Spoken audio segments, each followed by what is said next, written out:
اے خدا جویو خدا بینو خدا دا مدد. آپ حضرات نے میری آمد پر جس قدر جوش کا مظاہرہ کیا اس پر میں آپ حضرات کا شکر گزار ہوں اور آپ تمام احباب اہل سنت کے لیے دل سے دعا گو ہوں کہ اللہ تبارک و تعالی دنیا میں اور آخرت میں ہم تمام اہل سنت کو سرخرو فرمائے اور مسلک اہل سنت جس کا تعارف سیدنا اعلیٰ حضرت فاضل بریلوی رضی اللہ تبارک و تعالی عنہ کی نسبت اور ان کے نام سے ہوتا ہے اور اس بنا پر اس کو مسلک اعلیٰ حضرت کہا جاتا ہے، ورنہ کوئی مسلک اعلیٰ حضرت نیا دین نہیں ہے، بلکہ اللہ تبارک و تعالی نے سیدنا اعلیٰ حضرت فاضل بریلوی رضی اللہ تبارک و تعالی عنہ کو اس ضلالت اور گمراہی اور بے دینی کے ہر چہار جانب کے طوفان میں اعلیٰ حضرت کو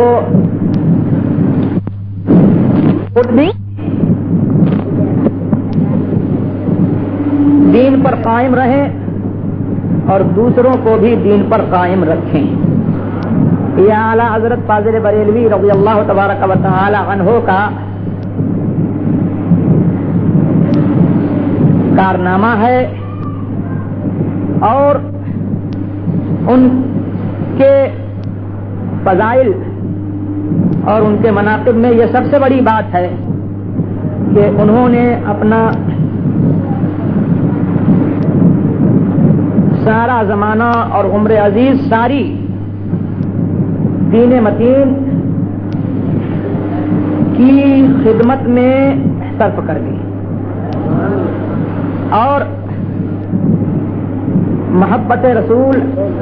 صلی اللہ تبارک و تعالی علیہ وسلم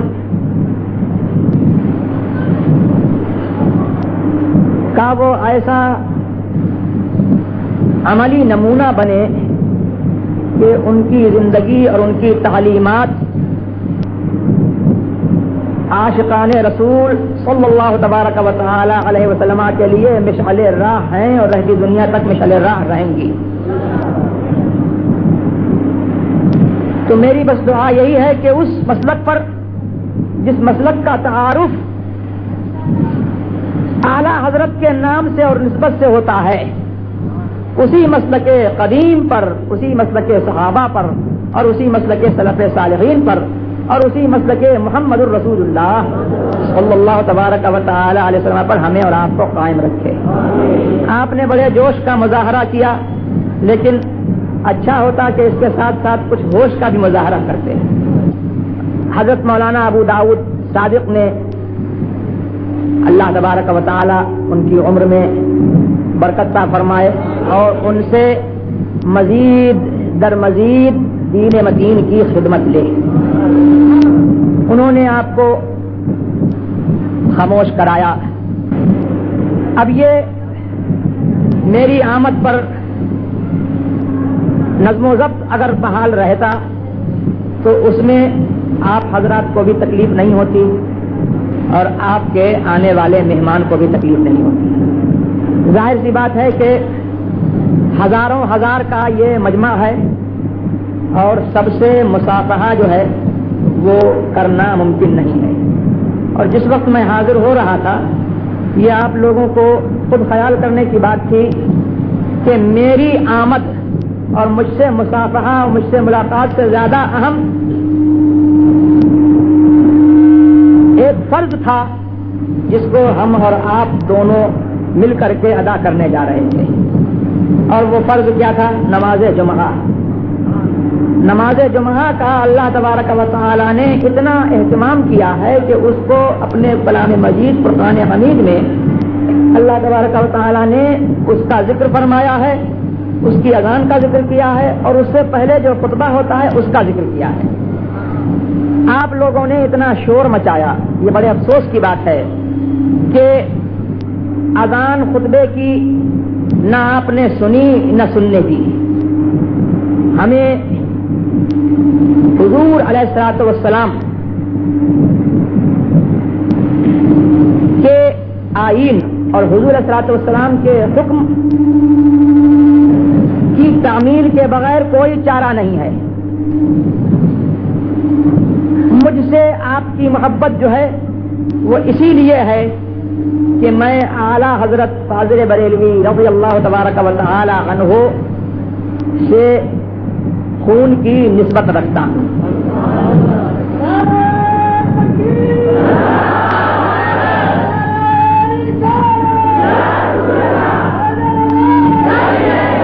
نعرے آپ لوگوں نے بہت لگا لیے، اب نعرے نہ لگائیں، تھوڑی دیر گفتگو سنیں۔ تو مجھ سے محبت اس وجہ سے ہے کہ اعلیٰ حضرت سے مجھے نسبت ہے، تو آپ کو اعلیٰ حضرت سے محبت ہے، اور حقیقت میں یہ محبت ساری جو ہے، یہ ساری نسبتیں اور ساری نسبتوں کی محبت، اعلیٰ حضرت کی محبت، غوث اعظم کی محبت، سیدنا علی مرتضیٰ کی محبت اور تمام اولیاء کی محبت، یہ حقیقت میں جو ہے محبت ہے اللہ کے حبیب علیہ الصلوۃ والسلام۔ تو ہم اور آپ جس کو چاہتے ہیں وہ اللہ کے حبیب کے رشتے سے چاہتے ہیں، اور اللہ کے حبیب کی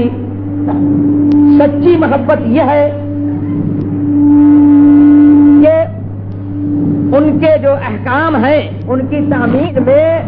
فرق نہیں آنے پائے۔ جن بندوں کو ہم چاہتے ہیں وہ اس لیے چاہتے ہیں کہ انہوں نے دین پاک مصطفیٰ کی خدمت کی، دین پاک مصطفیٰ ہم تک پہنچایا، اس کی ہم تک تبلیغ کی۔ اعلیٰ حضرت رضی اللہ تبارک و تعالی عنہ بھی مصطفیٰ علیہ الصلوۃ والسلام کے دین کے ایک خادم اور اس کے ایک مبلغ تھے۔ اس وجہ سے آپ کو اعلیٰ حضرت سے محبت ہے، غوث اعظم سے محبت ہے، تمام ائمہ کرام سے محبت ہے، تمام اہل بیت اطہار سے محبت ہے، صحابہ سے محبت ہے، اور یہ حقیقت میں رسول کی محبت ہے۔ مومن کی نیت جو ہے وہ اس کے عمل سے بہتر ہے۔ ہم حضور علیہ الصلوۃ والسلام کے غلام ہیں، اور اگلی امتوں سے ہمارا معاملہ مختلف ہے۔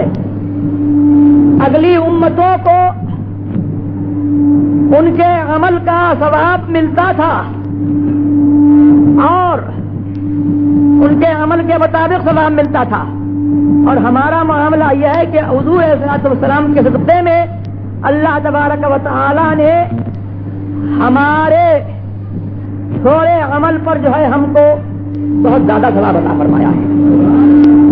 اور ہم کو ایک رات عطا فرمائی ہے جو 1000 راتوں سے بہتر ہے، جو 1000 مہینوں سے بہتر ہے۔ اور ہمارا معاملہ یہ ہے کہ سرکار نے فرمایا کہ مومن کی نیت اس کے عمل سے بہتر ہے۔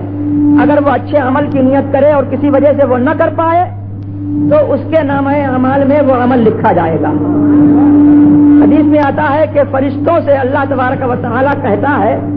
کہ میرے بندے کا یہ عمل لکھو، یہ عمل لکھو، یہ عمل لکھو۔ تو کرامن کاتبین جو بندوں کے اعمال لکھتے ہیں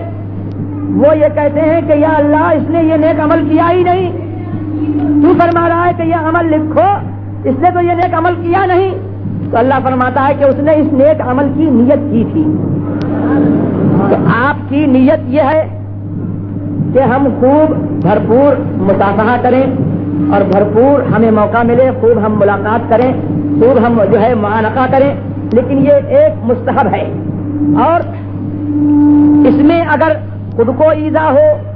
دوسرے کو ایذا ہو، خود کو تکلیف ہو، دوسرے کو تکلیف ہو، تو اس مستحب کو شریعت اجازت نہیں دیتی ہے کرنے کی، بلکہ حکم یہ دیتی ہے کہ اس صورت میں جو ہے نہ خود نقصان اٹھاؤ نہ دوسرے کو نقصان پہنچاؤ۔ دیکھو سنگ اسود کا چومنا جو ہے یہ کتنی بڑی سعادت ہے، حضور علیہ السلام نے جس سنگ اسود کو چوما ہے اور جہاں پر اپنا لب مبارک رکھا ہے، آدمی کو وہاں پر جو ہے اپنا ہونٹ رکھنے کا موقع ملتا ہے، لیکن علماء فرماتے ہیں کہ جب بھیڑ ہو تو اس صورت میں نہ اپنے آپ دبو نہ دوسرے کو کچلو، بلکہ اس صورت میں یہ علماء فرماتے ہیں اور حضور صلی اللہ علیہ وسلم کے عمل سے بھی ثابت ہے کہ بھیڑ ہو تو چھڑی کے ذریعے سے یا ہاتھ کے ذریعے سے اشارہ کر لو، وہ چومنے کے برابر ہو جائے گا۔ تو میری امید یہی ہے کہ یہاں سے جب آپ لوگ مجھے رخصت کریں تو پورے نظم و ضبط کا مظاہرہ ہونا چاہیے۔ آنے میں پوری جو ہے کشتی ہو چکی، اب جانے ایسی کشتی نہیں ہونا چاہیے، اس میں آپ کو بھی تکلیف ہوتی ہے اور مجھے بھی تکلیف ہوتی ہے۔ دوسری بات یہ ہے کہ میں بات کر رہا تھا مسلک اہل سنت کی، اور اس سلسلے میں ایک حدیث جو ہے میں آپ کو سنا دوں کہ سرکار ابد صلی اللہ تبارک و تعالی علیہ وسلم نے ارشاد فرمایا ہے کہ میری امت 72 یا 73 فرقے ہو جائے گی، سب کے سب دوزخ میں جائیں گے سوائے ایک گروہ کے۔ صحابہ نے عرض کی وہ گروہ کون ہے؟ سرکار نے فرمایا وہ گروہ وہ ہے جو اس دین پر قائم ہو رہے جس پر میں قائم ہوں، میرے صحابہ قائم ہیں۔ تو الحمدللہ اس دین پر استقامت جو ہے وہ ہم اہل سنت والجماعت کے نصیب میں ہے، اور جو اس دین پر قائم ہیں وہی اہل ایمان ہیں، وہی مومن ہیں، وہی مسلمان ہیں۔ تو بالفاظ دیگر مطلب یہ ہوا کہ مسلمان وہی ہے جو اہل سنت ہے، اور جو اہل سنت ہے وہی اہل اسلام ہے، اور اہل سنت کے علاوہ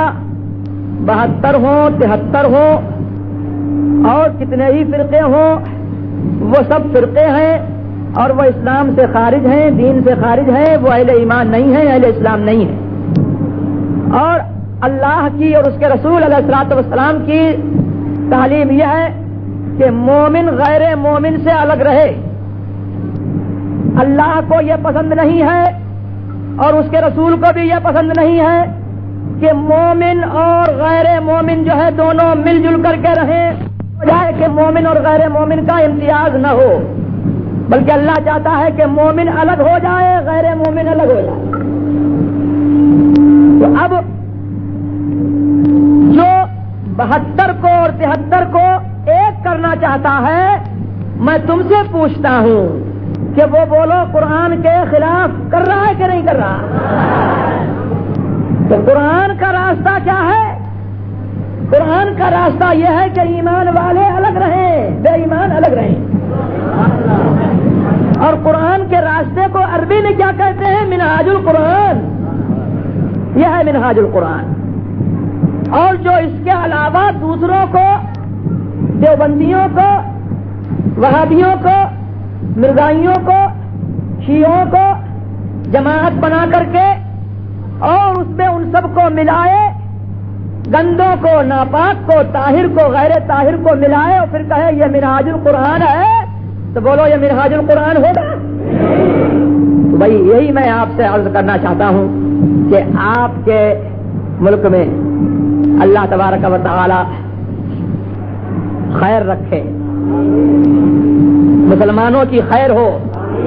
اور مسلمانوں کے ملک کی خیر ہو اور مسلمانوں کے دین اور ایمان کی خیر ہو، اور مسلمان جو ہیں وہ ایک رہیں اور بے دین اور بد مذہب جو ہے وہ مسلمانوں سے الگ رہیں، مسلمان ان سے الگ رہیں۔ حضرت مولانا ابو داؤد صادق اللہ تبارک و تعالی ان کی عمر میں برکت عطا فرمائے اور ان سے مزید در مزید دین متین کی خدمت لے۔